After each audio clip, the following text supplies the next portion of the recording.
अपने ही चंचल मन को अपने ही बस में करके एकाग्रता, स्थिरता एवं स्वयं अपने आप में शांति का अनुभव करने के बाद स्वयं मैं कौन हूं को जानने की दृष्टि से साधना करते करते आज 1107 दिन हो गए। तारीख 18 नवंबर सन 2024, दिन सोमवार, सायंकाल का समय है।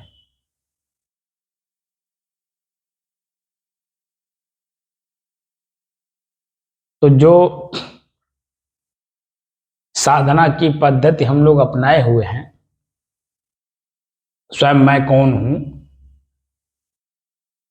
तो स्वयं मैं कौन हूं को जानने के लिए हमारे ऋषि महर्षि संत महात्मा बहुत अथक परिश्रम किए हुए हैं। और अथक परिश्रम का जो चीज निकल करके आता है उसकी कुछ कीमत होती है। आज हम अपनी ही कीमत अपने से ही खत्म कर लिया है, क्योंकि हम अपने ऋषियों की बात नहीं मान रहे हैं, स्वीकार नहीं कर रहे हैं। इसलिए हम कहां कहां भटक रहे हैं, कैसे भटक रहे हैं, ये सहज समझा जा सकता है। सुबह जो चर्चा चली थी केन उपनिषद की, केन उपनिषद क्या कहता है? स्वयंभू परमात्मा के द्वारा, स्वयंभू जो स्वयं प्रकट हुआ हो, परमात्मा द्वारा क्या लिखा है?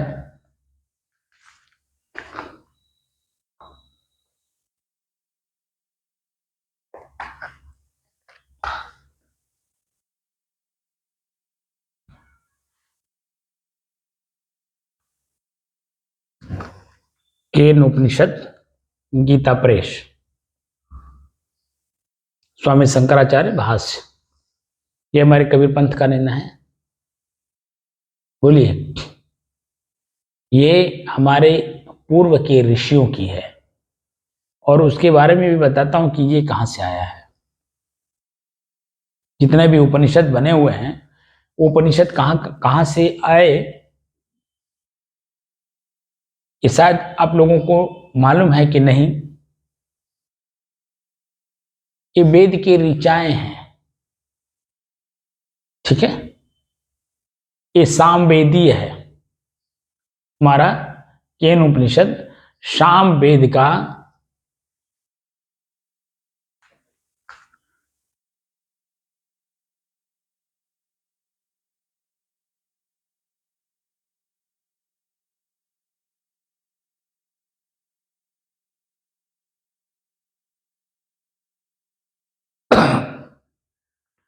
यह सामवेदीय शाखा का, सामवेद जो हमारा सामवेद है उस शाखा का एक उपनिषद है, यस, केन उपनिषद। इसे जैमिनीय और ब्राह्मणोपनिषद भी कहा जाता है। इस केन उपनिषद को जैमिनी या ब्राह्मणोपनिषद कहा जाता है। यह सामवेद के तलकवार ब्राह्मण के 9वें अध्याय में है। ऋग्वेद के सामवेद के तलकवार ब्राह्मण के 9वें अध्याय में ये है। ज्यादा श्लोक नहीं है, पतला सा है, लेकिन वो वहां सामवेद का है। ये सामवेद में जो हमारे ऋषि सामवेद का अध्ययन किए उसमें से जो कुछ उनको मिला उसमें से ये निकाल करके हम लोगों को दिए।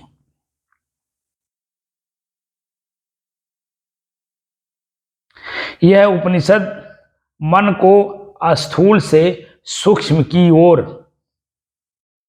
प्रभाव से कारण की ओर ले जाने का एक प्रयास है। क्या है? स्थूल से सूक्ष्म की ओर ले जाने का एक अथक प्रयास है। ठीक है ना। यह उपनिषद मनुष्य के अस्तित्व के स्रोत का पता लगाने, मनुष्य के अस्तित्व का स्रोत, स्रोत शब्द है, स्रोत जहां से निकलता है उसको स्रोत्र नहीं, सुनने वाला, स्रोत है, स्रोत जहां से कोई चीज निकलता है। यह उपनिषद मनुष्य के अस्तित्व के स्रोत, मनुष्य का अस्तित्व के स्रोत का पता लगाने का एक प्रयास है। मनुष्य का स्रोत क्या है, कहां से निकलता है। यह उपनिषद आत्म चेतना का विस्तार तब तक करता है जब तक कि नित्य स्वरूपी स्थिति अर्थात ईश्वर चेतना के साथ, ईश्वर चेतना के साथ एक रूप न हो जाए, ईश्वर चेतना के एक रूप न हो जाए तब तक ये विस्तार करता है। अब आप समझिए,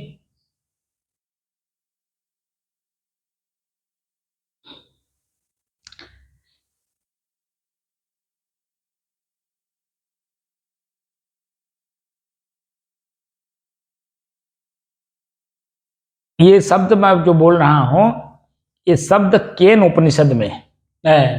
केन उपनिषद का जो ये वाक्य बोल रहा हूं, ये जो वाक्य मिला मुझे, ये बृहत हिंदी शब्दकोश से मिला। केन शब्द का अर्थ समझ रहे हैं।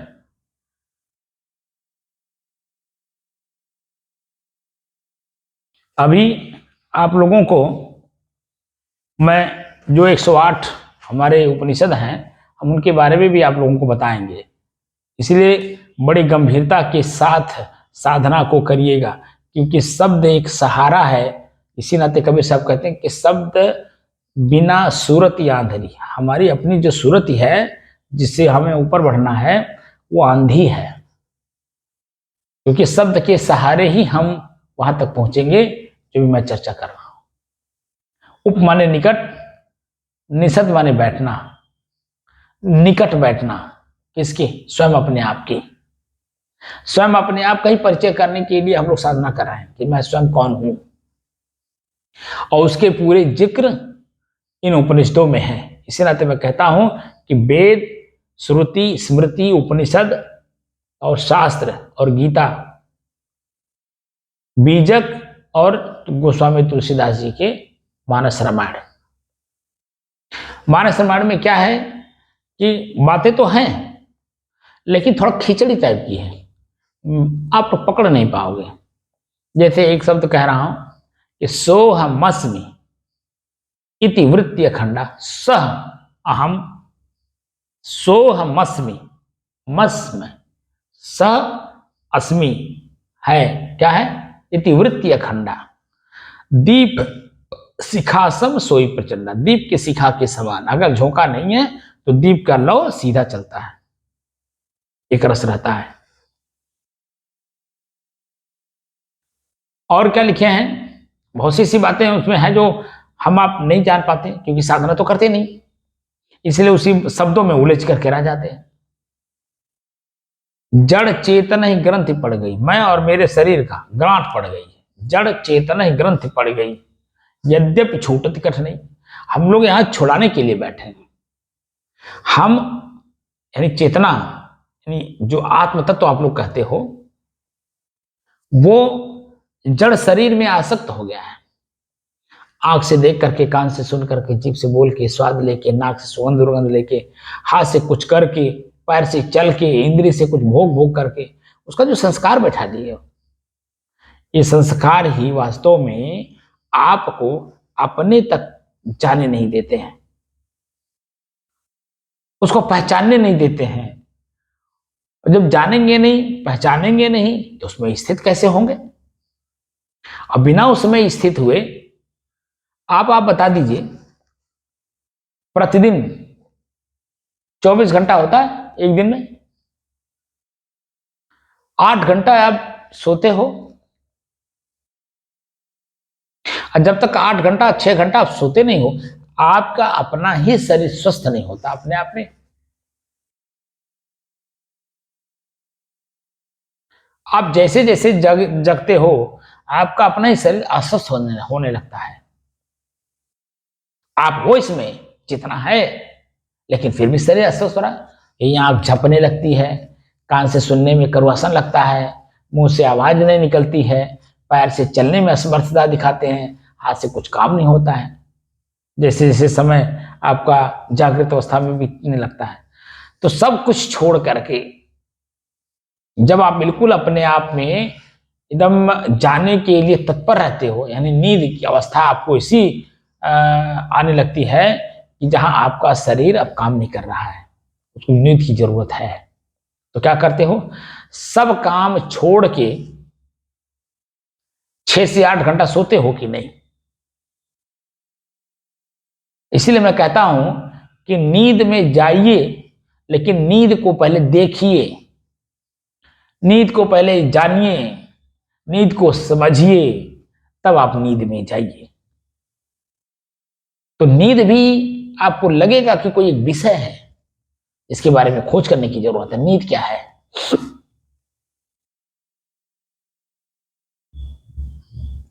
नींद वास्तव में आपकी अपनी खुद की स्थिरता में सहायक होता है।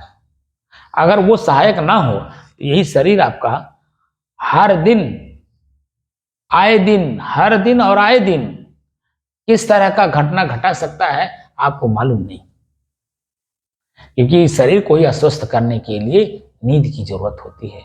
वो जो नींद अवस्था है वो हमारी अपनी है, इन्हीं उपनिषदों में लिखा हुआ भी बताऊंगा आपको। कई बार मैं इसका चर्चा कर चुका हूं। उपनिषद में हमारे ऋषि इस तरह बोले हैं कि जो आत्म तत्व का अपना निजी स्थिरता है वो नींद अवस्था है, इसी में जिक्र है इसका, और इसकी कई बार मैं चर्चा कर चुका हूं। अब उसको मैं हूबहू वो चीजें दिखा देना चाहता हूं कि ये उपनिषद में कहां लिखा है।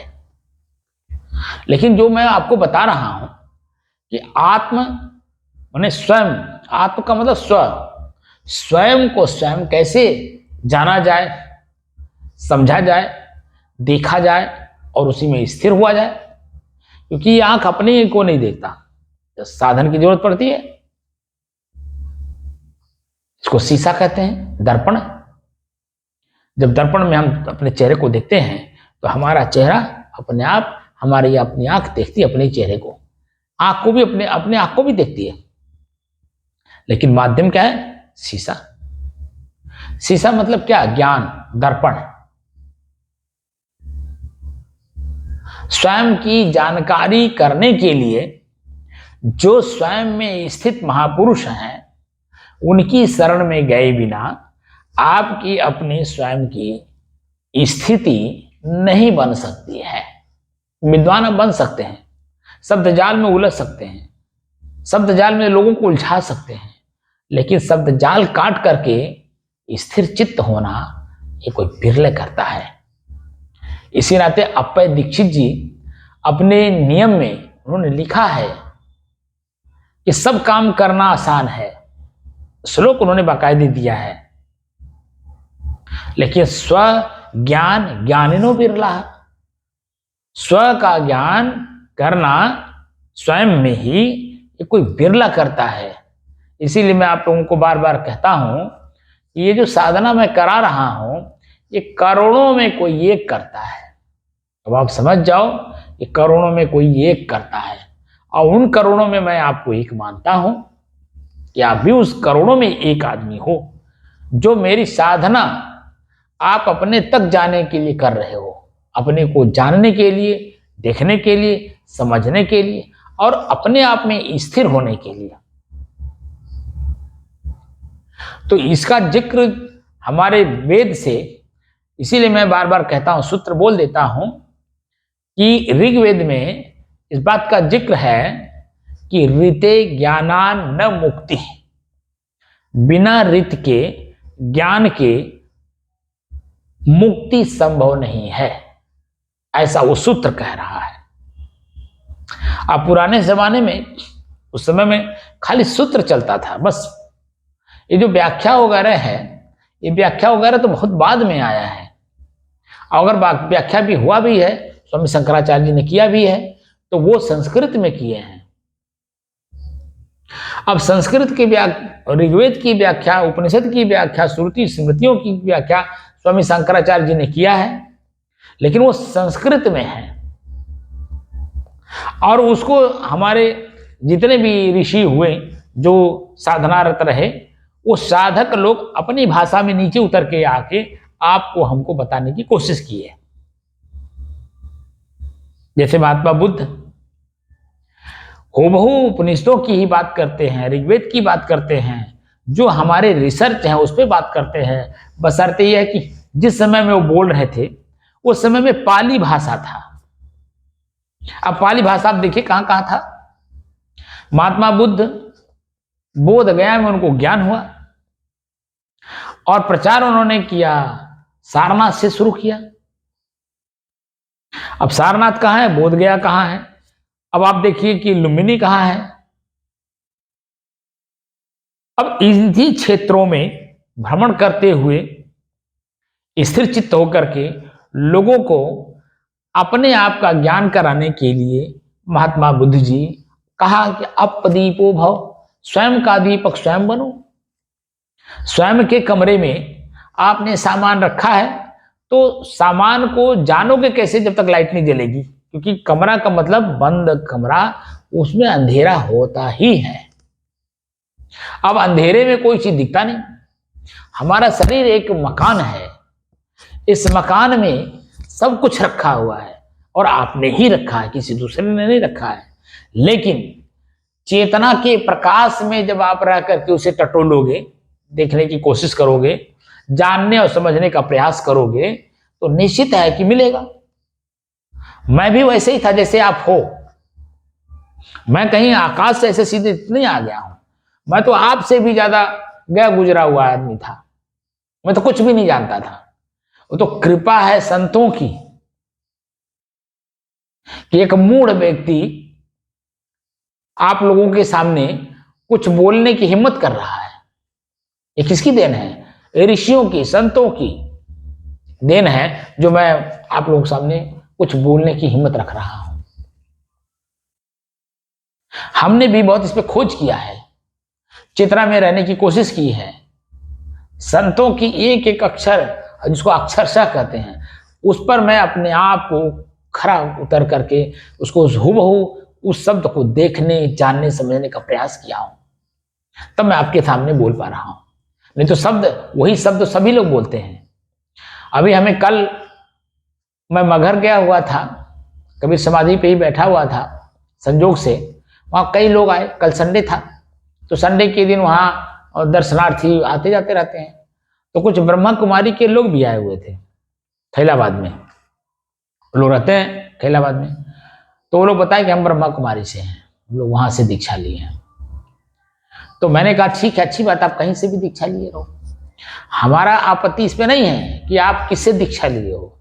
आपत्ति भी नहीं है मेरी, और ना ही मैं आपको अपना शिष्य भी बनाना चाहता हूं कि नहीं सब कुछ छोड़ करके मेरे शिष्य बन जाओ और सारा संसार का ज्ञान मेरे ही पास है।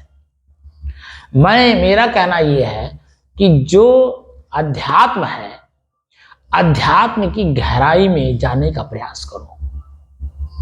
तो मैं अध्यात्म शब्द के बारे में जब बताया कि अध्यात्म एक शब्द है, और शब्द जब पढ़ा जाता है तो उसके वो शब्द किस धातु से बना, कौन कौन से सूत्र लगे और किस अर्थ में उसे बनाया गया, बनाने वाले कौन हैं, क्यों बनाया उसको, शब्द को। तो जब हम इस तरह से एनालिसिस करते हैं, खोज करते हैं, तो पता चलता है कि हमारे से भी गए गुजरे हुए पहले लोग थे, इसी संसार में, इसी शरीर में आसक्त थे, इंद्रियों में आसक्त थे। अरे वो तो उनकी चेतना जागृत हुई, और चेतना जब जागृत हुई तब उन्होंने अपने आप को जानने का प्रयास किया कि आखिर मेरा दुख क्या है, मैं क्यों पीड़ित हूं, क्यों दुखी हूं, क्यों पश्चाताप में डूबा हुआ हूं, मैं क्यों मैं आत्मग्लानि कर रहा हूं। तो उससे निजात पाने के लिए उन लोगों ने रिसर्च किया, खोज किया, और खोज में जो चीजें पाए सूत्र के रूप में ऋग्वेद से लेकर के आज तक जितने भी ग्रंथ पहले के बन चुके हैं, वो ग्रंथ मतलब गांठ होता है।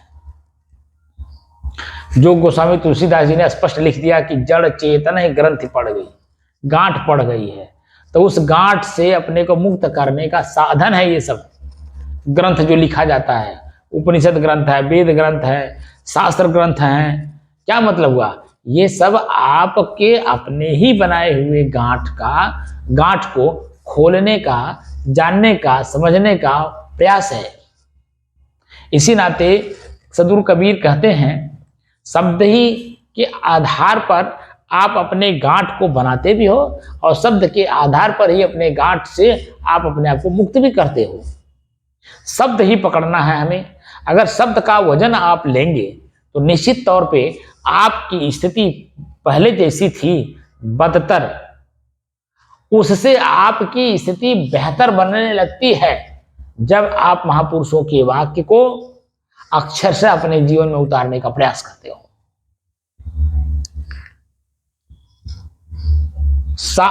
समस्या कहां आती है, लाखों हमारे साधक घूम रहे हैं जो जानना चाहते हैं, परमात्मा से मिलना चाहते हैं, और परमात्मा कौन है, कहां मिलता है, कैसे मिलेगा। तो जो ब्रह्मा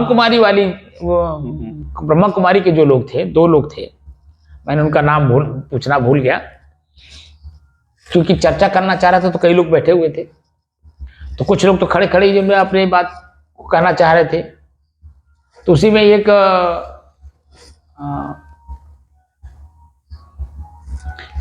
संप्रदाय की और भी कुछ महिलाएं आ गई। उन लोगों ने कहा कि मैं यहां से दीक्षित हूं। मैं कहा दीक्षा लेना बुरा नहीं है,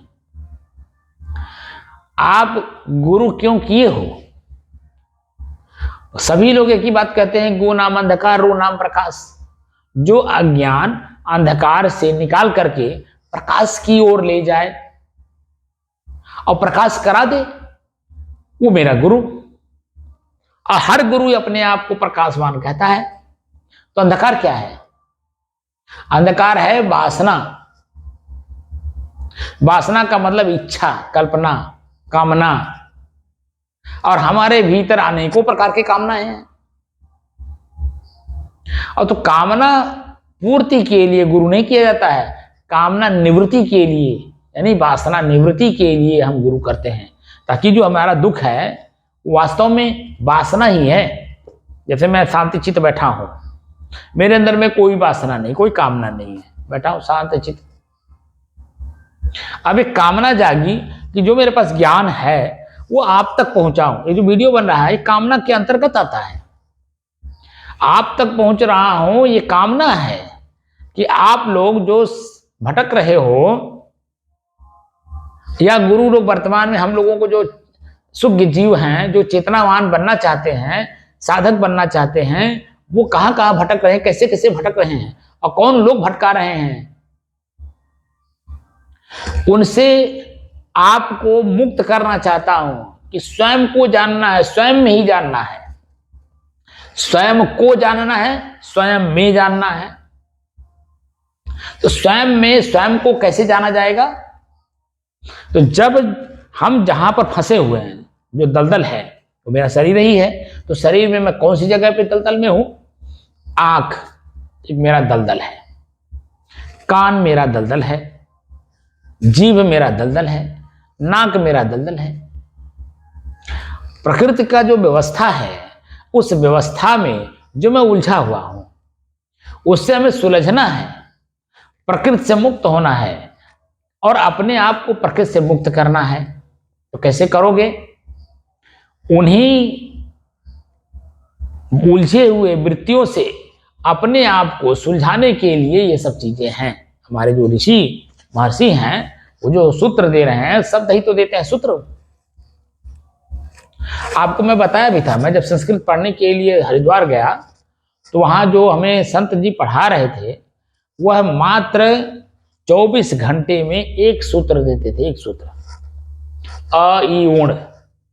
बोलिए, व्याकरण का जो 14 सूत्र है वो मुझे 14 दिन में मिला था, एक दिन में नहीं कि मैं इसे रट करके जाके सुना दूं। तो उसका रीजन भी उन्होंने बताया कि जो एक एक सूत्र आप एक एक दिन 24-24 घंटे 48 घंटे एक हफ्ते में जब उसको आप बार बार अपने मस्तिष्क में उस शब्द को ले जाओगे तो भीतर से एक चेतना जागृत होती है, आखिर मैं क्यों रट रहा हूं, किस लिए रट रहा हूं, किसके लिए लट रहा हूं। उस रटने से क्या तात्पर्य है मेरे से, तो पता चलता है कि सूत्र जो बनते हैं आगे, जो उसका सूत्र बनेगा, जो सूत्र है आगे शब्द बनेगा और शब्द में ये सूत्र काम आते हैं। जैसे अध्याय शब्द है, अरे अध्यात्म, अध्यात्म शब्द में ई को अणची लगता है, ई को यह होता है क्योंकि आदि धन आत्म है ना, तो आदि धा पर छोटी की मात्रा है, यह हो ई है छोटी की मात्रा ना अधि, और आत्म है तो आ और छोटी की यह मात्रा इको चीज शब्द क्या होता है, आ और छोटी यह बन जाता है और ध हो जाता हलंत, क्योंकि ध में से ई निकाल दिया गया और आ आगे है ये है, तो जो ध में से ई निकाल दिया गया तो आधा हलंत हो ही जाएगा, ध जो है हलंत हो जाएगा। तो अधि, आदि धन आत्म, तो अध्यात्म। ऐसे ही जब सूत्र पढ़ते हैं तो सूत्र में कौन कौन से शब्द में कौन कौन से सूत्र लगे हुए हैं, तो उससे पता चलता है कि जो धातुएं हैं, जैसे बिना सोना धातु से कोई जेवर नहीं बनता, चांदी बिना, चांदी भी एक धातु ही है, उसके बिना जो कोई औजार नहीं बनेगा, कोई जेवर नहीं बनेगा। लोहा एक धातु है तो उसके बिना, बिना धातु बिना कोई औजार बनेगा। इसी तरह से जो हमारे शब्द हैं वो धातु से बनते हैं और उसके अपने खुद के एक अर्थ होते हैं। जैसे कृषि, कृषि शब्द कहां से आया, कृष धातु से, खींचने अर्थ में, आकर्षणीय, उसी रूप में होने के लिए, जिस रूप में आप हो उसी रूप में होने के लिए। तो कृष्ण शब्द और किसान शब्द दोनों ही कृष धातु से बना हुआ है। भगवान कृष्ण के बारे में आपने देखी कि वो इतने आकर्षणीय थे कि कोई जहां वो बंसी बजा देते थे वहीं सारे लोग लट्टू हो जाते थे, चींटी से लेकर के मनुष्य तक, पशु पक्षियां जानवर सब मंत्रमुग्ध हो जाते थे, यानी उनके में इतना आकर्षण था। तो कृष धातु है, कृष धातु से कृष्ण और किसान शब्द बना है। किसान खेत में से निकालने के लिए, क्या, अन्न पैदा करने के लिए किसान शब्द का प्रयोग होता है। तो किसान अगर किसानी ना करे तो विश्व का जो भरण पोषण है शरीर का वो कैसे हो। इसलिए मैं कह रहा हूं कि जो शब्द हैं, शब्द संहारे बोलिए, शब्द के हाथ ना पाओ, एक शब्द औषधि करे, एक शब्द करे घाव। शब्द बिना सुरती आंधरी कहो कहां को जाए, द्वार न पावे शब्द का फिर फटका खाइए। क्या है, देख रहे, बीजक, क्या है, बीजक। शब्द प्रकरण में, साखी प्रकरण में जब आप जाओगे तो कम से कम 5-7 साखियां ऐसी हैं जो शब्द पे ही पूरा बोलती हैं, और कुछ भीतर भी शब्द हैं। सार शब्द से बाँची हो, मानव हित बारा हो, आदि पुरुष एक वृक्ष है निरंजन डारा हो। तो सार शब्द, सार शब्द आपका कल्याण करता है, और सार शब्द को जानने के लिए हम लोग बैठे हुए हैं कि कौन से ऐसे शब्द हैं जो मुझे सीधे अपने तक ले जाते हैं, कहीं दाएं बाएं नहीं होने देते, सीधे सीधे आपको अपनी तरफ ले जाते हैं। अब जैसे मैं आपको संकेत किया, अगर थोड़ी सी चेतना अगर आपके अंदर में आई होगी तो देखिए मैंने क्या कहा, श्वास, नाक और मैं, श्वास में क्या क्या मिला है तो आपको मैंने बता ही दिया कि श्वास में सुगंध मिलेगा, दुर्गंध मिलेगा, ठंड मिलेगा, गर्म मिलेगा, सामान्य मिलेगा, शीतलता मिलेगी, ये जो नाक है, नाक के निचले हिस्से पे और होंठ के ऊपरी हिस्से पे, यानी ये जो मोछ का एरिया है, जब आप आंख बंद करके देखने लगते हो, महसूस करते हो, तो यहीं पे गीलापन आने लगता है, सूखापन होता है, खिंचाव होता है, यहाँ ये फटने भी लगता है। तो फटता है, उसका दर्द अलग होता है, इसी में खुजली होने लगती है। तरह तरह की समय समय से चीजें मिलती हैं और हमें इस बैठ करके उसी का भीतर से महसूस करना है कि क्या हो रहा है। तो क्या हो रहा है, वो सब चीजें तो मैंने बता दी।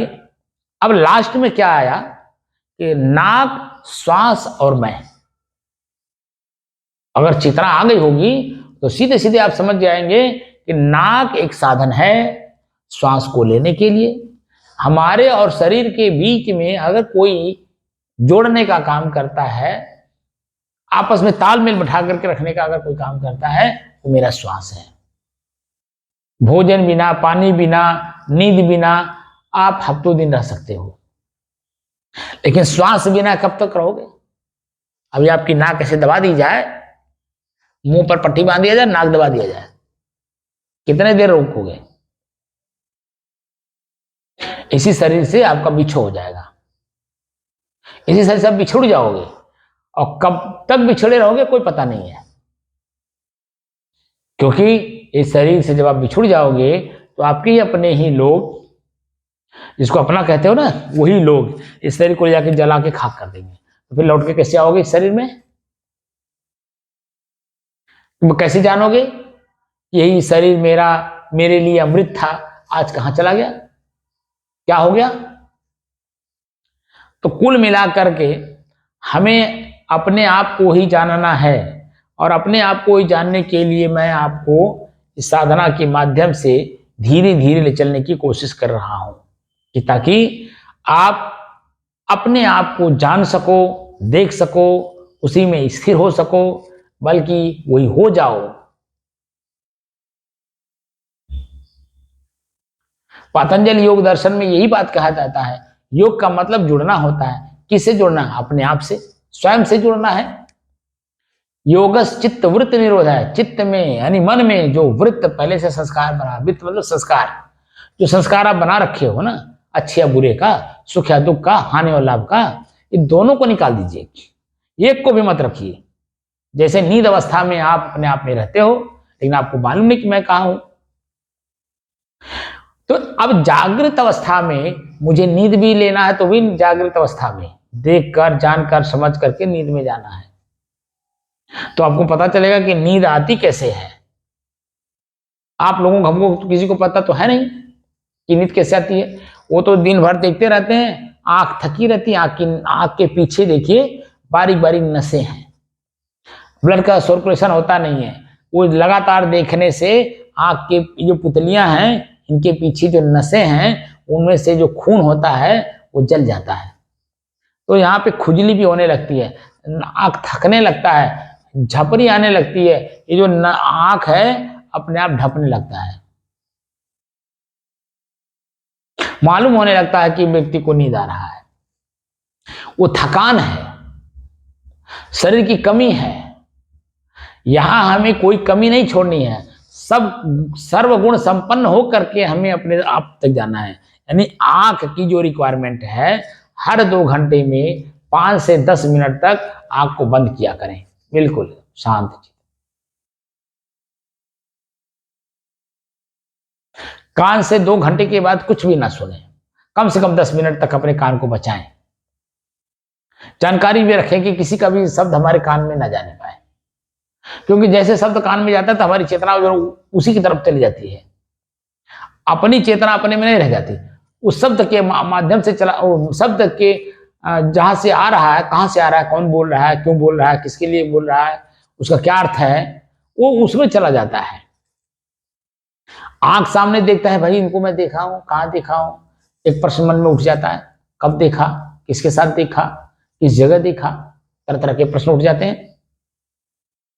इसलिए आंख को भी हर 2 घंटे में थोड़ी देर के लिए, 2 कारण से, एक तो रूप ग्रहण नहीं करेगा जिसके कारण जन्म आपका मन भ्रमित हो, दूसरे जन्म आंख के जो पुतली हमारी है उसके पीछे जो नसें हैं उन नसों में ब्लड का सर्कुलेशन बढ़िया हो जाएगा, तो आंख की जो रोशनी है वो तरोताजा हो जाती है। ये सब करके देखिए, मैं कोई हवा में नहीं बोल रहा हूं, एकदम स्पष्ट रूप से। जैसे 5 मिनट के लिए आंख बंद करेंगे, एक तो सर का जो दर्द है नसों में, मांसपेशियों में, वो अपने आप शांत हो जाएगा, क्योंकि ब्लड का सर्कुलेशन पूरे उस मस्तिष्क में पहुंच गया। हर नस में आपका ब्लड सर्कुलेशन पूरा पहुंच जाता है, सर्कुलेट हो जाता है, और शरीर आपका, सर ही आपको लगता है बिल्कुल हल्का हो गया। कितना भी बढ़िया बढ़िया तेल रख लीजिए, ठंडा ठंडा तेल रख लीजिए, लेकिन अगर जब तक आप आंख बंद नहीं करते हो ना, तब तक आपके सर की दर्द जाती नहीं है।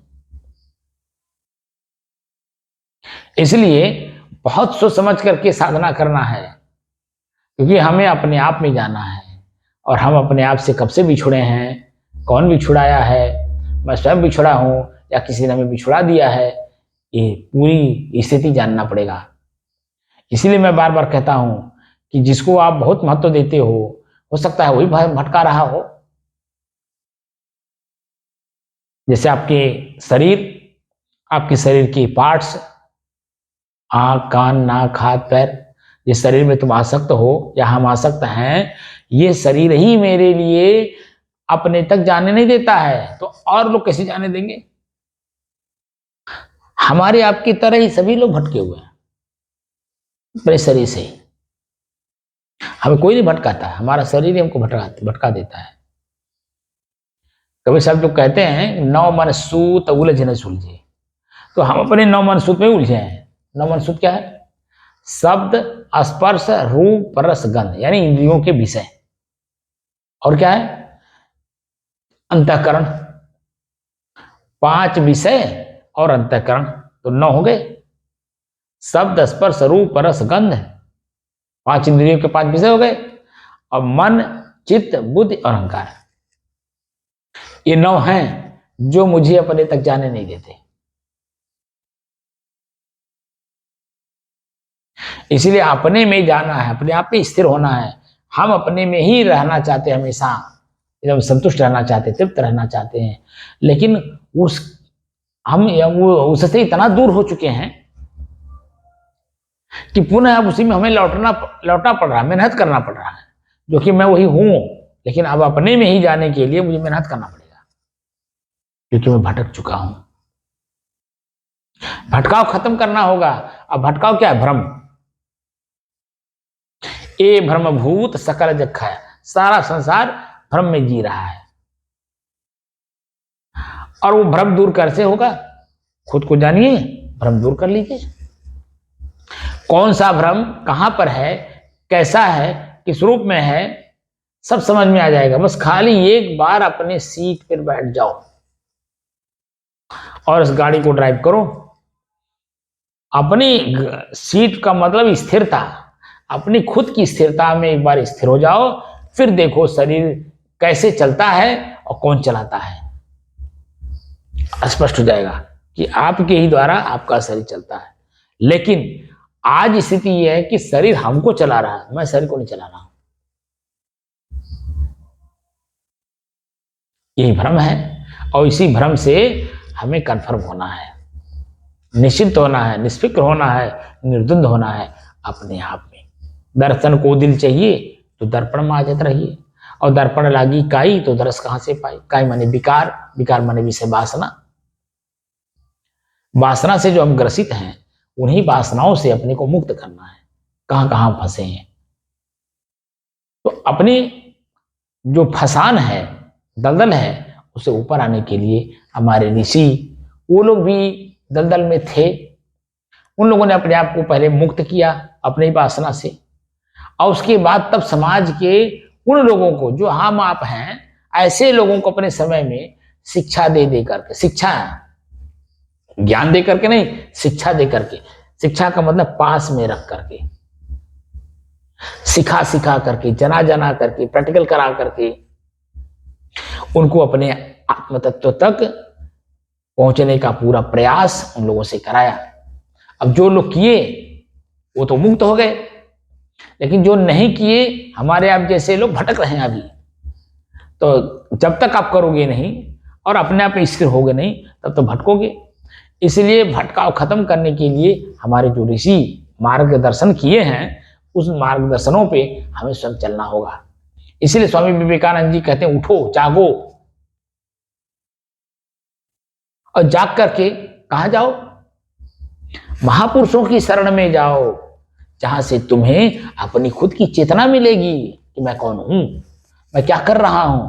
भौतिक जीवन में भी और आध्यात्मिक जीवन में भी अगर आपको ज्ञान है तो निश्चित है कि आप अपना सही मार्गदर्शन अपने द्वारा या शुद्ध जीवों द्वारा, जो अपने मार्ग पर चल रहे लोग हैं, उनका मार्गदर्शन लेकर के अपने मंजिल को सुचारू रूप से चला करके अपनी मंजिल पर पहुंच जाओगे।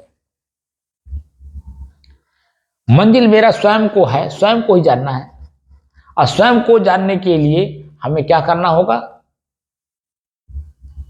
स्वयं की जो विधाएं हैं, स्वयं तक पहुंचने के जो शब्द हैं, उन सभी शब्दों को आत्मसात करना होगा भीतर से। इसीलिए एक एक शब्द पर गौर करने की जरूरत है। एक एक शब्द जो आपके अपने हैं, आपको अपने तक पहुंचाते हैं, ऐसे शब्दों का संग्रह भीतर में होना चाहिए, ताकि वो शब्द मुझे अपने तक ले जाते हैं। शब्द शब्द बहुअंतरी, सार शब्द मत लीजिए। अब देखिए शब्द के बारे में कितने साखी में क्या क्या बोलते हैं। और जितना बीजक में शब्द है, और कहते हैं बीजक कहिए साख धन, धन का कहे संदेश, आत्म धन जही ठौर है वचन कबीर उपदेश। जो आत्म तत्व है, जिस जगह पे रहता है, उसी का सीधा सीधा प्रहार है, सीधा सीधा इंगित करते कि यही वो है, इसको तुम खुद ढूंढ रहे हो। कस्तूरी कुंडल बसे मृग ढूंढे बनवाए, ऐसे घट घट राम है कि दुनिया जाने। घट में राम है, विराजमान है, लेकिन बाहर के राम से थोड़ा सा अपने आप को वंचित करना होगा।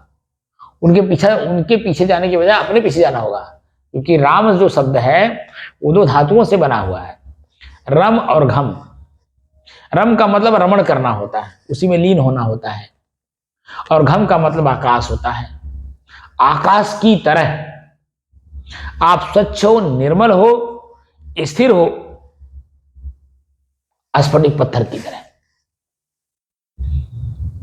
एकदम स्वच्छ निर्मल हो, आकाश की तरह स्थिर हो, विशाल हो, क्योंकि ये ब्रह्मांड आकाश के नीचे है और आप आकाश की तरह हो। लेकिन आपको अपने आप का आकाश की तरह होने का ज्ञान नहीं है, क्योंकि छोटे छोटे टुकड़े में अपने आप को बांट रखे हैं। ये मेरा घर, ये मेरा जमीन, ये मेरा गांव, ये मेरा जिला, ये मेरा राज्य, ये मेरा देश, जो बांट रखे हो ना अपने मन के अंदर में ही, इससे थोड़ा ऊपर उठना पड़ेगा। क्योंकि वही माटी पूरे विश्व में है, वही पानी पूरे विश्व में है, वही आग पूरे विश्व में है, वही हवा पूरे विश्व में है, वही आकाश पूरे विश्व में है। बांटा किसने? हम स्वयं अपने बांट करके वहीं स्थिर हो गए। जो विशालता हमारी थी वो एकदम छोटा सा अपना टुकड़ा मान लिया हम,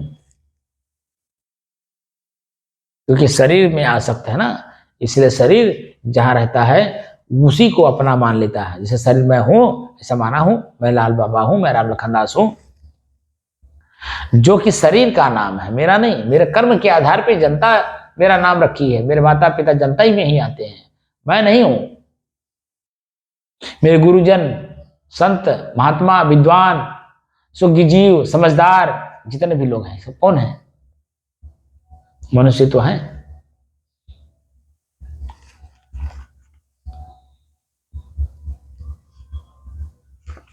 अब आप देखिए, ये है, ये तो पहले देखिए, ये है बीजक, है ना, बीजक देखा। अब इसमें ये है साखी प्रकरण, देखिए, मूल बीजक, एकादश प्रकरण, साखी। अब इसी साखी में पहला शब्द ये लिखा है कि जहिया जन्म मुक्ता था, जब जब मनुष्य शरीर में आप थे तब तक मुक्त होने की कगार पे थे। और छठी तुम्हारी हौ जगह तू कहाँ चल। लेकिन मान लीजिए वो समय में नहीं मुक्त हो पाए, तो छठी तुम्हारी हौ जगह, मन वर्तमान में आपकी छठी इंद्रिय यानी मन जागृत है। आप अपने आप तक पहुंच सकते हो, जान सकते हो, उसमें स्थिर हो सकते हो। तू कहाँ चला बिको, तू ऐसा साधन था मोक्ष कर द्वारा पाए न जही पर लोक संवारा, ऐसी स्थिति पा करके क्यों आप इधर उधर भटक रहे हो। अब दूसरे शब्द से परखिए, देखिए शब्द क्या क्या कह रहा है। शब्द हमारा तू शब्द का, सदगुरु कबीर कह रहे हैं, शब्द हमारा तू शब्द का, सुन मत जाहु सरक, सुन करके सरक मत जाना। जो चाहो निज तत्व को, अपने तत्व को स्वयं को अगर जानना चाहते हो तो शब्द ही ले हो परख, शब्द का परख कर लो, उसी पे आपको चलना है। शब्द हमारा आदि का, हमने आज का है। शब्द बैठा जीव, शब्द में ही हमने जीव बैठा दिया है। फूल रहन की टोकरी घोरे खाया घी, ये जो मस्तिष्क है ना, हल्के शब्दों को ग्रहण करने के लिए है, भारी वजनदार शब्दों को ले करके तभी तो हार्ट और ब्रेन हेमरेज का वो प्रॉब्लम लेकर के घूम रहे हैं हम।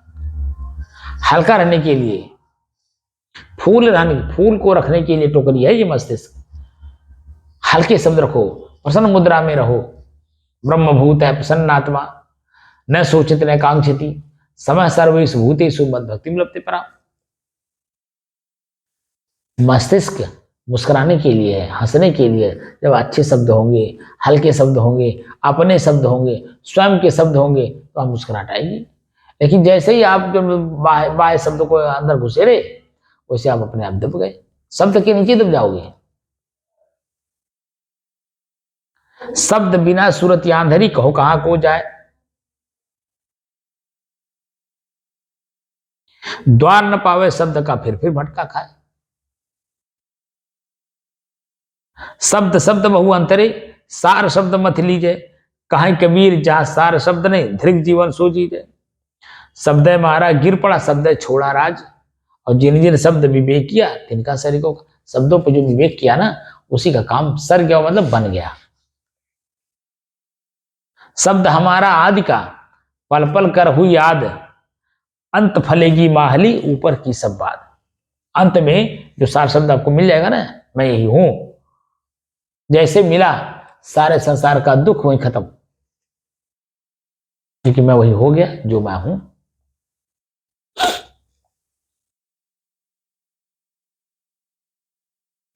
छह साखी शब्द ही पे बोल रहे हैं, 6 साखी हो गई।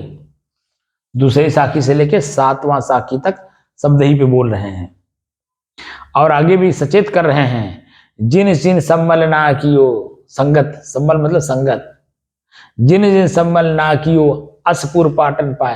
ये जो पुर है, शरीर है, इसको पा करके जो संगत नहीं किया संतों का, ठीक है। जिन जिन सम्मल ना कियो असपुर पाटन पाए। पुर बने गांव होता है ना, गांव पुर नगर होता है जहां आदमी बसते हैं, वो इसी को कहा जा रहा है।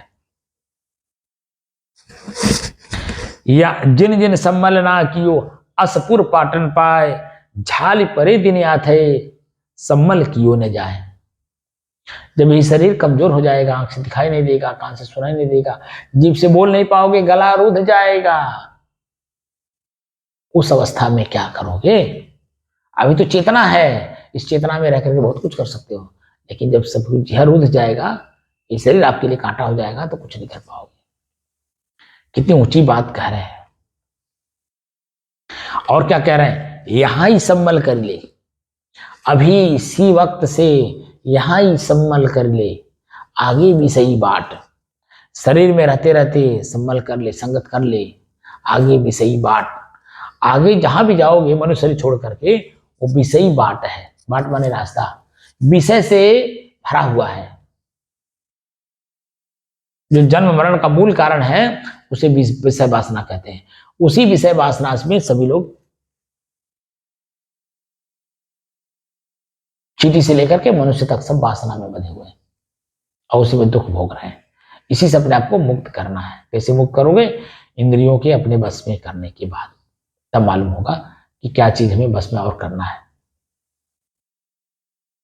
यहां ही सम्मल कर ले, आगे भी सही बाट, स्वर्ग विसाहन सब चले जहां बनिया ना हाट। स्वर्ग विसाहन सब चले, स्वर्ग पाने के लिए सब चले जहां बनिया ना हाट। न वहां हाट है न बनिया, मतलब न सत्संग है और न ही वहां संत है। कैसे उसे प्राप्त करोगे? जो जानहु जीव अपना, अगर अपना जीव अपना समझते हो तो करहु जीव को सार। शब्द देखो कितना वजनदार शब्द सदगुरु कबीर बोलते। ये सब शब्द हम लोगों को सुनाता ही नहीं। अपने निजी स्वार्थ वाला जो शब्द है ना, वो भले कोई सुना करके हमारा आपका अर्थ है जमीन जायदाद रुपया पैसा या हमको भी अपने पीछे पीछे दौड़ा रहे हैं, ये सब तो करेंगे, लेकिन हम जीवों को अपने तक जाने के, अपनी व्यवस्था में रहने के लिए वो सब नहीं सिखाया जाएगा। लेकिन मैं आप लोगों को अपने ऋषि परंपरा की चीजों को बता रहा हूं जिससे आपका कल्याण हो। हमको अपना कल्याण तो कर लिया हूं मैं, मुझे कुछ नहीं चाहिए, मैं अपने प्रारब्ध पे जी रहा हूं, क्योंकि गुरु जी ने हमको इतना ज्ञान दे दिया है। ज्ञान ही नहीं दिया है, ज्ञान मतलब थ्योरी खाली होता है, प्रैक्टिकल करा दिया है कि हमको भोजन भी नहीं मिलेगा ना तो हम पत्ता खा करके रह लेंगे। शरीर निर्वाह के लिए खाली करना है। शरीर में वस्त्र नहीं रहेगा तो ठंडी गर्मी बरसात सब कुछ सहन करने की क्षमता दे गए हैं, सह लेंगे, लेकिन विषय वासना की ओर नहीं जाएंगे। जो जानहु जीव अपना करहु जीव को सार, अजियरा ऐसा पाहुना मिले न दूजी बार। और शरीर रूपी शरीर में आकर के जीव जो है, जिससे हम सार गर्भित चीजों को जान सकते हैं, देख सकते हैं, परख सकते हैं, कर सकते हैं और वही हो सकते हैं, इसी शरीर से ही होगा, अन्य कहीं नहीं होगा। अन्य जोनिया है, कुत्ता बिल्ली सूअर कुकर घोड़ा गधा कीड़े मकोड़े, वहां कुछ नहीं हो सकता। सिर्फ मनुष्य शरीर ही एक ऐसा शरीर है जहां जिस शरीर में आने से आप अपने आप का परिचय कर सकते हो। आज आप अपने मनुष्य शरीर में हो तभी मेरी आवाज आपके कान तक पहुंच रहा है। कुत्ता बिल्ली सूअर कुकर घोड़ा गधा चींटी छोटा हमारी आवाज को नहीं समझ पाएंगे। जब हम उनकी बात को नहीं समझ पाते तो हमारी क्या समझेंगे? जो मनुष्य होकर के भी मनुष्य की भाषा हम नहीं समझते, जैसे कोई मलयालम बोले, कोई केरला भाषा बोले, कोई अंग्रेजी बोले, कोई मराठी बोले, कोई पंजाबी बोले, कोई गुजराती बोले, हमको समझ में नहीं आएगा, क्योंकि मुझे 30-34 साल हो गया, 34-35 साल हो गया लगभग इधर अवधी भाषा में रहते हुए। हमारा कान ही नहीं समझ पाएगा, हमारा मस्तिष्क पकड़ ही नहीं पाएगा शब्द क्या बोलना है, क्योंकि मैं जिस क्षेत्र में रह रहा हूं वही शब्द मेरे अंदर घुस गया है। कहा हो कहाँ गई लाला, कहा हो कहाँ करता है, बताओ। जो कि सीधा सीधा शब्द हिंदी क्या कहता है, भैया कैसे हैं आप, कहाँ जा रहे हैं, क्या कर रहे हैं, क्या खा रहे हैं, कैसे जी रहे हैं, परिवार कैसे हैं, बताइए। अवधी भाषा में हम रम गए। लेकिन यह कि जहां मैं रहता हूं वहां की भाषा को जानने का प्रयास करता हूं, ताकि उनको ये न लगे कि ये हमको ठगने आए हैं। हम क्यों ठगूंगा किसी को, हम तो खुद ठगाने के लिए आए। कबीर कहते हैं, कबीर आप ठगाइए और न ठगिए कोई, आप ठगे सुख उपजे और ठगे दुख हो। तो हमको तो अपने सुख में जाना है ना, हमको कोई ठग ले बात चलेगा, लेकिन हम किसी को नहीं ठगेंगे, ये मेरा दृढ़ प्रतिज्ञा है। हमको किसी को नहीं ठगना है, अपने उसी चाल में मैं चल भी रहा हूं। कोई हमको ठग ले जाए कोई बात नहीं, वो उसका विषय था, उसका मन प्रसन्न हो, उसका शरीर स्वस्थ रहे, उसके परिवार के लोग स्वस्थ रहे, ये हमारी मनोकामना है।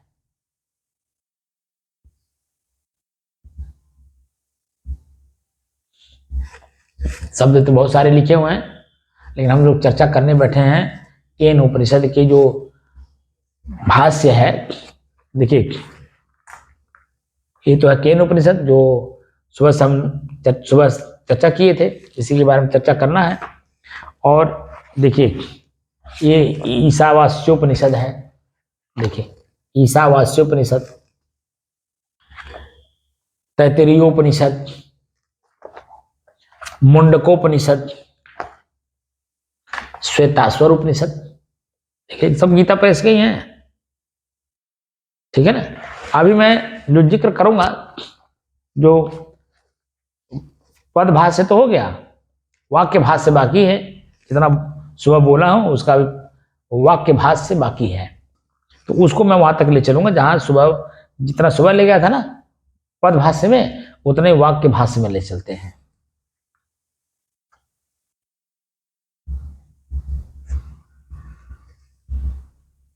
केनोपनिषद प्रथम खंड, ये पदभाष्य 13 नंबर पेज तक हो चुका था। ये 8 नंबर पेज से शुरू होता है और 13 नंबर पेज तक हो गया था। अब 8 नंबर पेज से लेकर के 13 नंबर पेज तक वाक्य भाष्य सुनाता हूं आप लोगों को कि आगे हमारे जो ऋषि हैं स्वामी शंकराचार्य वो क्या उसका व्याख्या करते हैं। ठीक है ना। वाक्य भाष्य प्रथम खंड संबंध भाष्य पद भाष्य तो हो गया था। केनेशितम इत्याद्योपनिषद पर ब्रह्म विषया वक्तव्या इति नवमस्याध्यायस्य आरंभ प्रगेत तस्मात् कर्माणि अशेषतः परिसमापितानि समस्त कर्माश्रय भूतस्य च प्राणस्योपासना युक्तानि कर्मांग साम विषयाणि च। ये रहा प्रथम पद श्लोक जो उनका। वाक्य भाष्य में चलते हैं। समाप्तम कर्मात्म भूत प्राण विषयम उपक्रमणिका विज्ञानम कर्म चानेक प्रकारम ययोर्विकल्प समुच्चयानुष्ठानाद दक्षिणोत्तराभ्याम श्रुतिभ्याम आवृत्य नावृत्ति भवतः। अब इसका भाष्य क्या है? 13 पेज तक चलता है, आपको ले चलते हैं। इससे पूर्व ग्रंथ में, इससे पूर्व ग्रंथ, इसका पूर्व ग्रंथ क्या है? अभी आगे बताते हैं। इससे पूर्व ग्रंथ में कर्मों के आश्रयभूत प्राण विज्ञान तथा अनेक प्रकार के कर्म का निरूपण समाप्त हुआ। व्याख्या, निरूपण मतलब व्याख्या, समाप्त हुआ। जिनके विकल्प कहते हैं यह उपनिषद सामवेदीय तलवकार शाखा का 9वां अध्याय है। यहां पे कहां से आया ये? सामवेदीय तलवकार शाखा का 9वां अध्याय है। किसके अंतर्गत है? सामवेद के। सामवेद का सूत्र है, उसकी व्याख्या।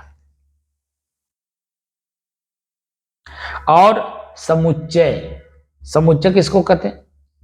दोनों में से केवल एक, दो में से केवल एक।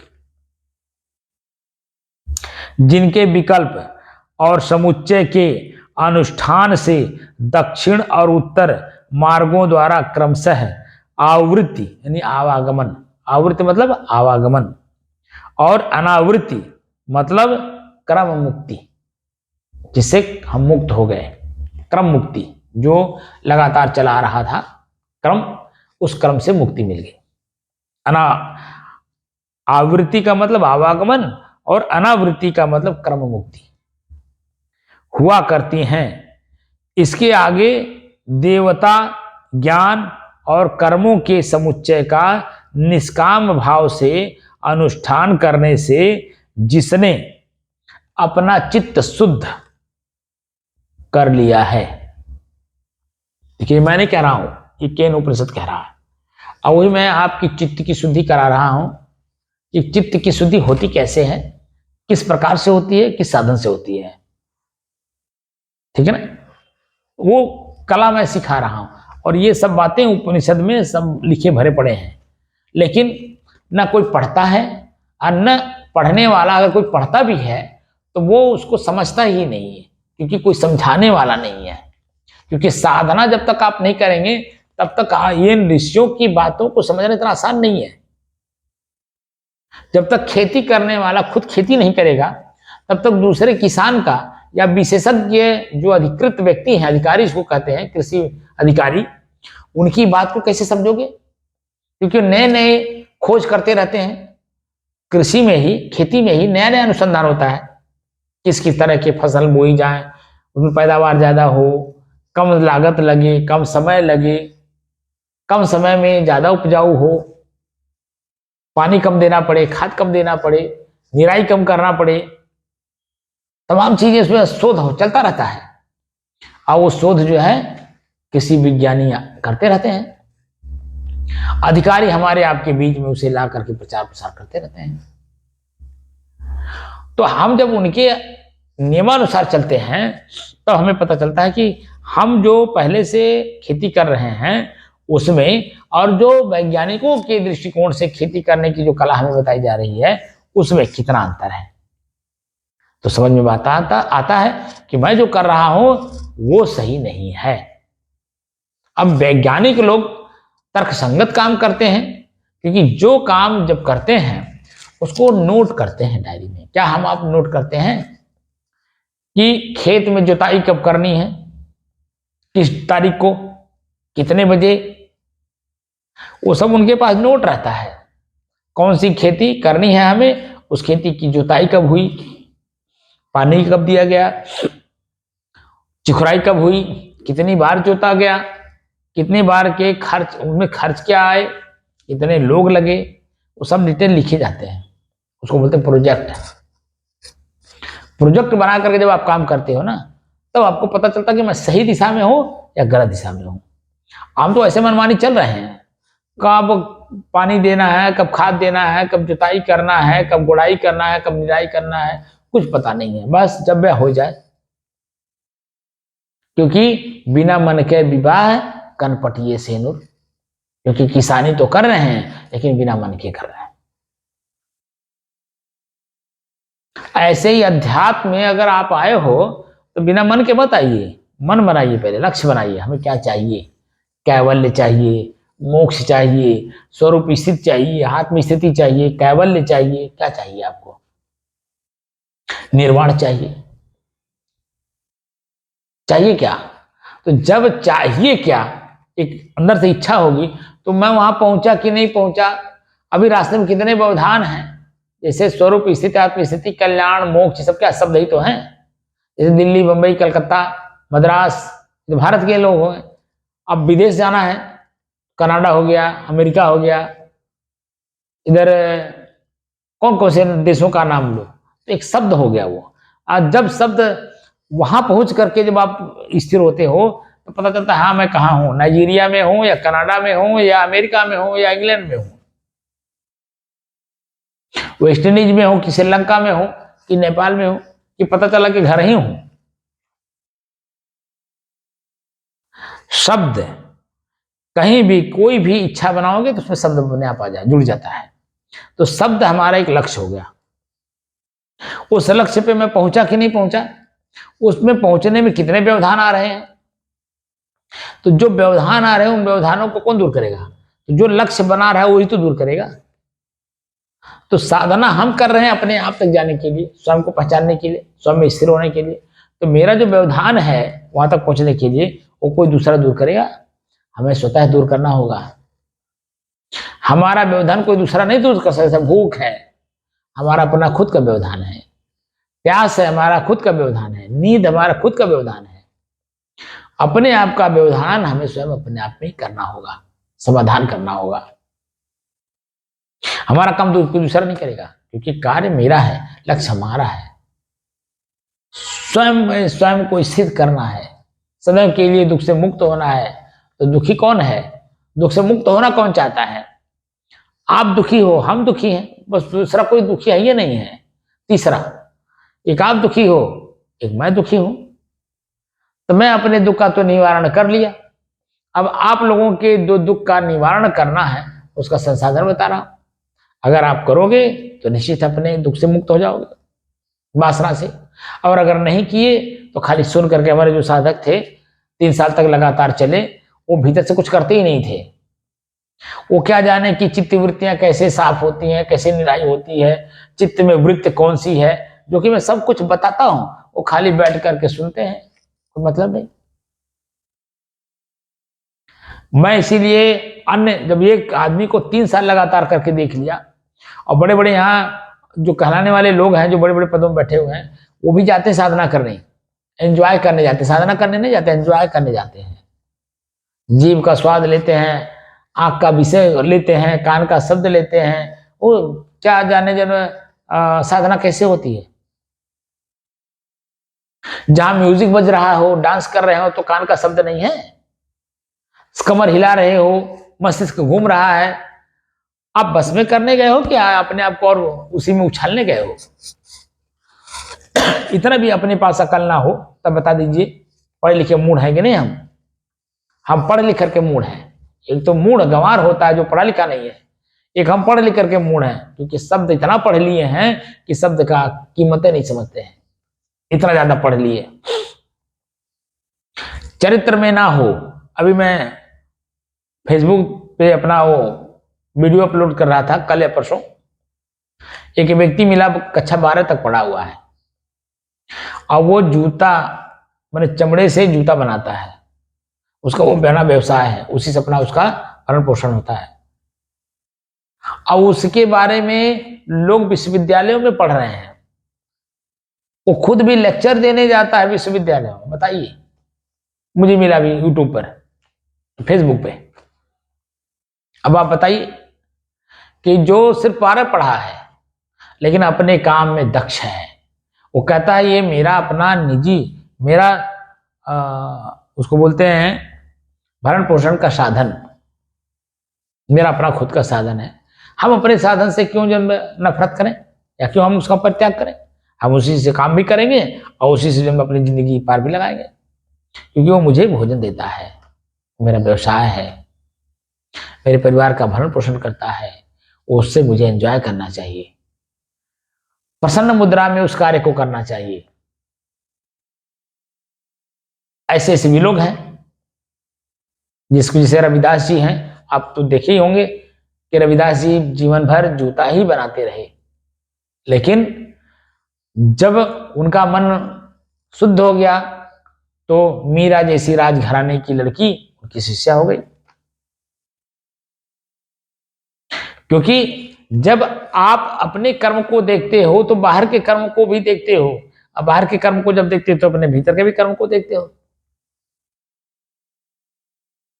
तो उस दोनों के अर्श स्पर्श में आपका जो अनुभूति वाला विषय है वो तुरंत हो जाता है, खट से हो जाता है। फिर अपने कभी साहब हमारे पूरे जीवन भर कपड़ा बिनते रहे, कपड़ा ही पूरे विश्व में अपना मार्केटों में लिया करके सेल भी करते थे। कहीं गरीब को देखते थे जिसके पास वस्त्र नहीं होता था, अपने वो बिना हुआ कपड़ा उसको पहना देते थे, उड़ा देते थे उसे। तो चित्त शुद्धि के साधन है, अपना बाहुबल का भरोसा करिए, धीरे धीरे आगे बढ़ते रहिए, तो निश्चित है कि आपका अपना ही कर्म आपको अपने आप में स्थिर होने में वो सहयोग करता है, साधन बन जाता है। जो कि आप साध्य मान लिए हो वो साधन बन जाता है।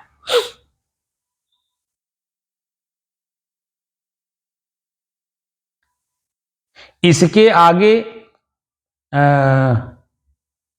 इससे पूर्व ग्रंथ में कर्मों के आश्रयभूत प्राण विज्ञान तथा अनेक प्रकार के कर्म का निरूपण समाप्त हुआ, जिनके विकल्प और समुच्चय के अनुष्ठान से दक्षिण और उत्तर मार्गों द्वारा क्रमशः आवृत्ति यानी आवागमन और अनावृत्ति अर्थात क्रम से मुक्ति हुआ करती हैं।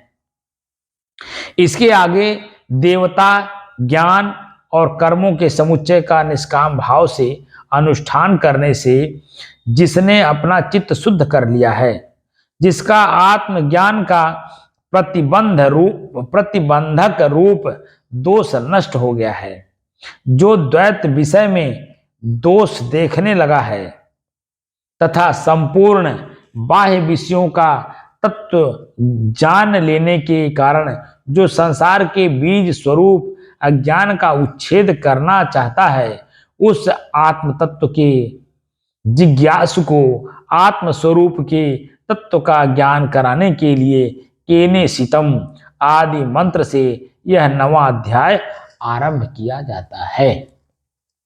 जो अपने आप को जानना चाहता है उस आत्म तत्व ज्ञान से, उस आत्म तत्व ज्ञान से ही मृत्यु के कारण रूप अज्ञान का उच्छेद करना चाहिए। कारण, उच्छेद मतलब निराई, खत्म करना, उच्छेद करना चाहिए, क्योंकि यह संसार अज्ञान मूलक ही है। आत्म तत्व अज्ञात है। आत्म तत्व जो जानना है ना, जिसकी जानकारी को हम करा रहे हैं और आप लोग कर रहे हो, वो अज्ञात है, वो ज्ञात नहीं है, यानी जानकारी में नहीं जल्दी आ पाता है। और जो जानकारी में आता है वो आत्म तत्व है नहीं। दोनों बात है। जो जानकारी में हम आत्म तत्व की बात करते हैं कि मैं तत्व आत्मा हूं, वो आत्म तत्व का अनभिज्ञ है, आत्म तत्व को जानता ही नहीं है। आत्म तत्व अज्ञात है, इसीलिए उसका ज्ञान प्राप्त करने के लिए आत्म विषयक जिज्ञासा उचित ही है। आत्म विषयक जिज्ञासा, आत्म विषय का जिज्ञासा होना बहुत जरूरी है कि मैं कौन हूं, स्वयं निज तत्व। कर्म कांड में आत्म तत्व का निरूपण नहीं किया गया है, ठीक है ना। कर्म कांड में, जो कर्म कांड लोग करते हैं, उसमें आत्म तत्व का निरूपण नहीं किया गया है, क्योंकि यह उसका विरोधी है। इन दोनों एक दूसरे के विरोधी हैं। कर्मकांडी लोग जो होते हैं वो साधु को देख करके भीतर से ईर्ष्या करते हैं, जो कि संत लोग उनके ऊपर कृपा करते हैं, फिर भी वो ईर्ष्या करते हैं क्योंकि कर्मकांडी है। क्योंकि संत लोग कर्मकांड करना करते हैं और न करने के लिए प्रेरणा किसी को देते हैं, बल्कि कर्मकांड से मुक्त कराते हैं कि उसमें उलझे क्यों हो, क्यों उलझ रहे हो उसमें, ये तुम्हारा हित नहीं करेगा। जब उनका जो कर्मकांड करा रहे हैं उनका ही खुद वो कर्मकांड नहीं हित कर रहा है, तो आपका कैसे कर देगा। अगर उनका आत्म कल्याण किया होता तो आपको कर्मकांड में वो लगाते ही नहीं, क्योंकि वो तो मुक्त हो गए हैं। तो मुक्त हुआ व्यक्ति कहीं आपको उलझन में डालेगा, जो सुलझ गया है वो उलझाएगा कहीं आपको, कभी नहीं उलझाएगा। मैं नहीं कह रहा, ये केन उपनिषद कह रहा। अगर मेरी बात, हम लोग जैसे कबीरपंथी हैं, आप लोग समझते हैं कि कबीरपंथ ये सब कुछ नहीं मानता है, वो मैं नहीं कह रहा हूं, ये हमारे उपनिषद कह रहे हैं, हमारे ऋषि कह रहे हैं। और ये गीता प्रेस का ही उपनिषद छपा हुआ है, देखिए साफ यहां गीता प्रेस लिखा हुआ है, देख रहे हैं। और इसी में यहां देखिए स्पष्ट जरा पढ़ लीजिए, ये देखिए, ये निचली वाली लाइन में आप देखिए, पढ़ लीजिए। मैं नहीं कह रहा हूं, ये किताब कह रहा है, ये ग्रंथ कह रहा है। समझ बात आई। कर्म कांड में आत्म तत्व का निरूपण नहीं किया गया है, क्योंकि यह उसका विरोधी है, सब कह रहा है।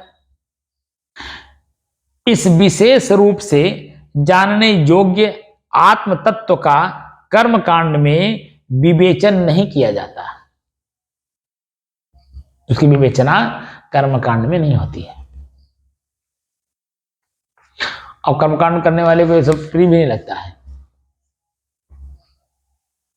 यदि कहो कि क्यों, प्रश्न कर दिया, यही प्रश्न भी कर रहा है खुद में। यदि कहो कि क्यों, तो उसका कारण यह है कि आत्मा का यथार्थ ज्ञान कर्म का विरोधी है। आत्म तत्व का जो ज्ञान है ना, वो कर्म का विरोधी है। कर्म होता रहेगा तो आत्म तत्व का ज्ञान ही नहीं होगा। जान लीजिए कितनी ऊंची बात शब्द में मिल रहा है। क्योंकि जिसका ज्ञान कराना अभीष्ट है वह आत्मा तो सर्वोत्कृष्ट ब्रह्म स्वरूप ही है, वो खुद ही ब्रह्म स्वरूप है। उसको अलग से ब्रह्म स्वरूप बनने की जरूरत नहीं है, न बनाने की जरूरत है, वो खुद वही है,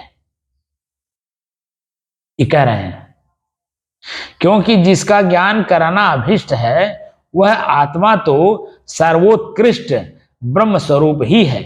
जैसा कि तुम उसी को ब्रह्म जानो जिस देश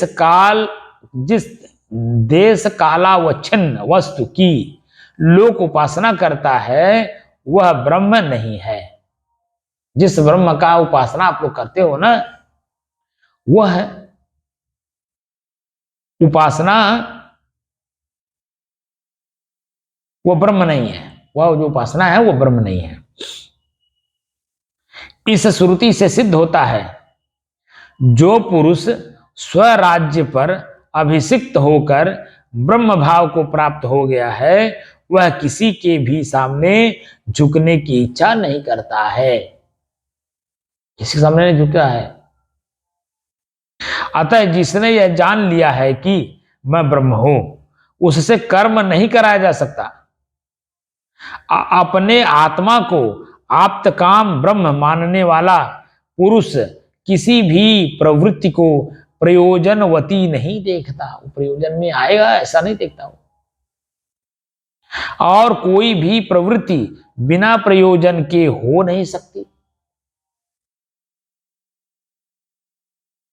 अतः कर्म से ज्ञान का विरोध है ही।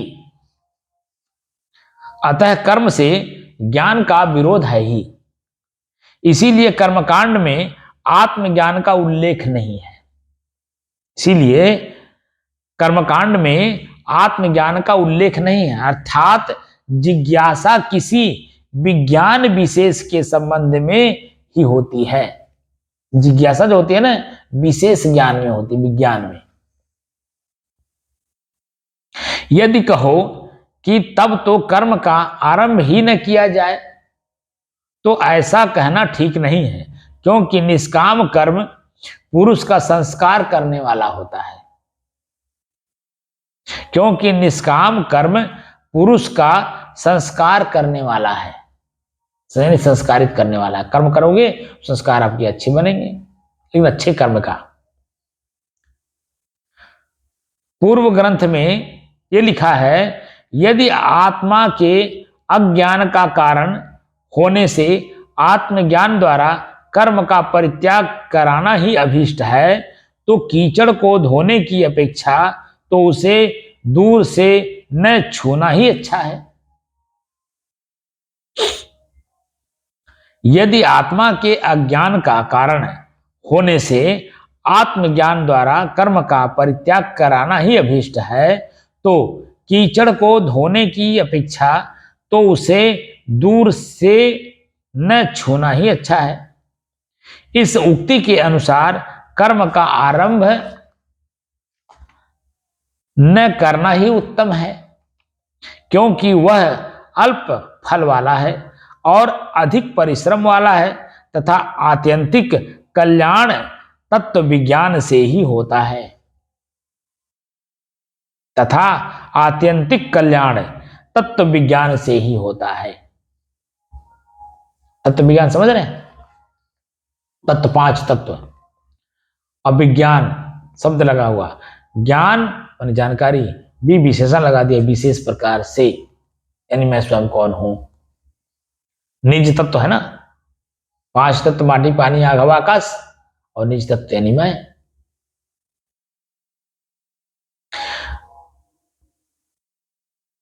क्योंकि वह अल्प फल वाला है और अधिक परिश्रम वाला है तथा आत्यंतिक कल्याण तत्व विज्ञान से ही होता है।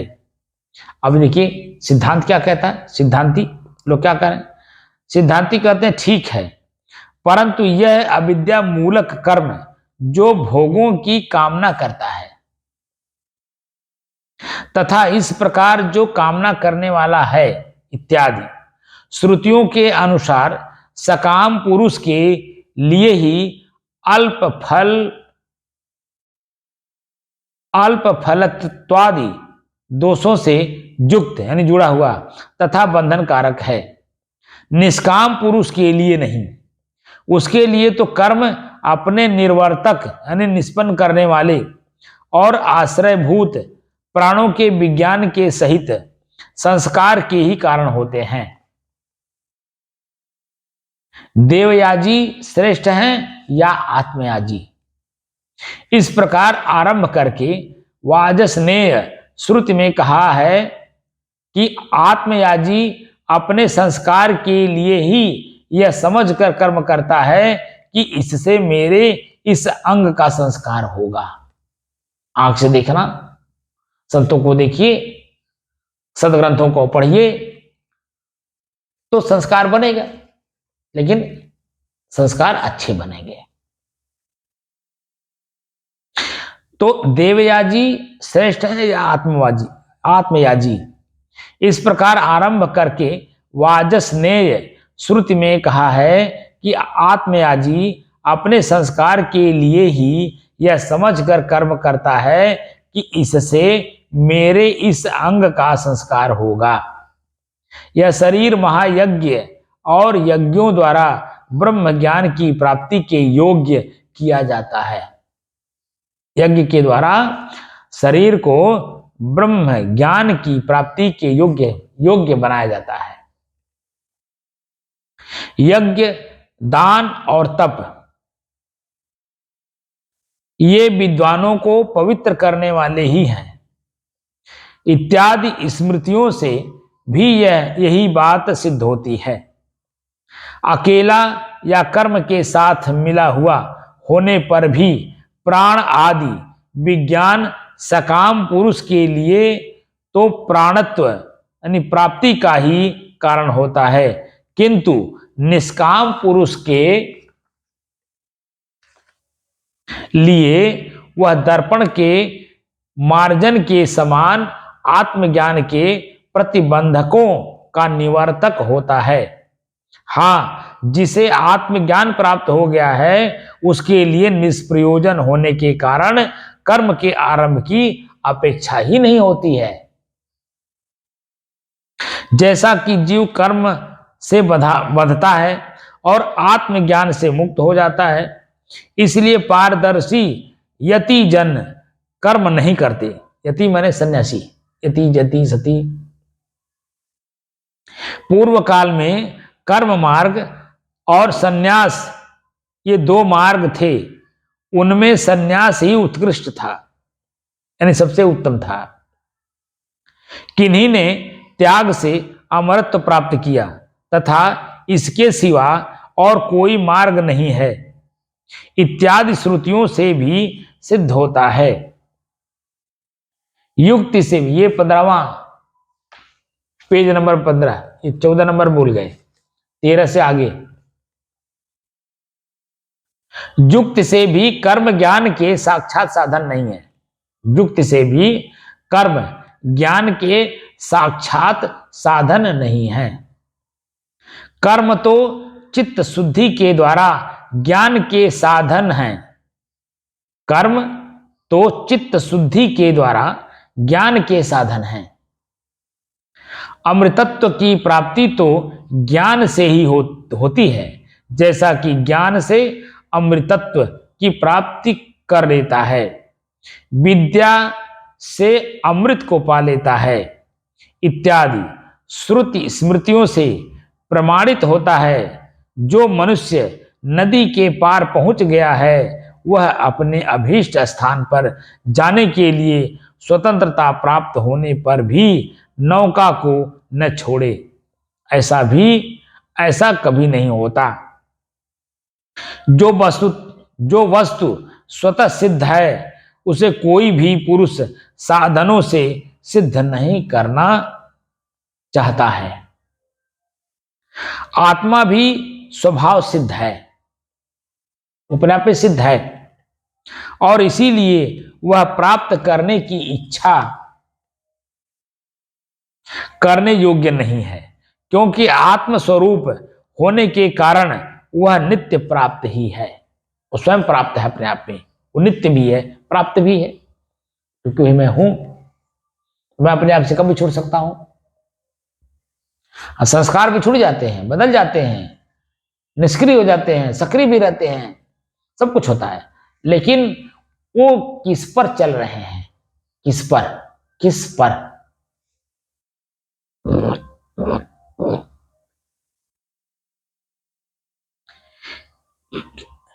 क्योंकि आत्म स्वरूप होने के कारण वह नित्य प्राप्त ही है। इसी प्रकार उसका विकार भी इष्ट नहीं है। विकार माने बुराई, इष्ट नहीं है, क्योंकि आत्मा होने के साथ ही वह नित्य, अविकारी, अविषयी तथा अमूर्त भी है और निर्विकार है।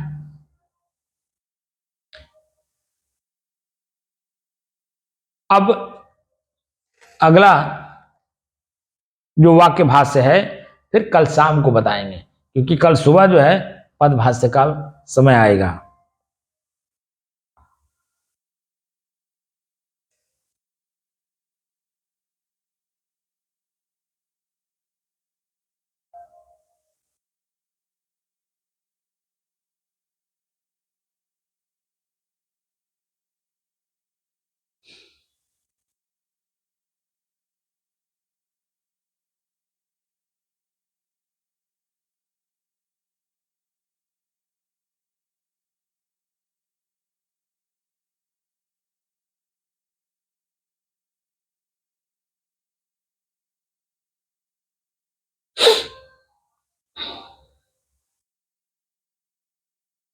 बात को समझ रहे हैं?